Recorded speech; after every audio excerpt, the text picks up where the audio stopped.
in today's tutorial, I'm going to show you how to fix any problem you have on Trades app in less than 1 minute. So all what you want to do, guys, is very simple. Just keep watching until the end. So first thing you want to do, if the application Trades not opening or you have any different problem, or what you want to do is go to the settings on your phone, and after that, all what you want to do is go to the apps, and then go to the apps right here. Now on this page right here, you will find all the apps that you have on your phone.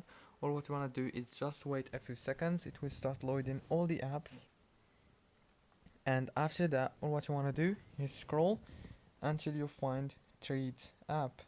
Click on it, and then click here on this force stop, and then go into the data usage and make sure that all these options are enabled. And that's it. Don't forget to like and subscribe.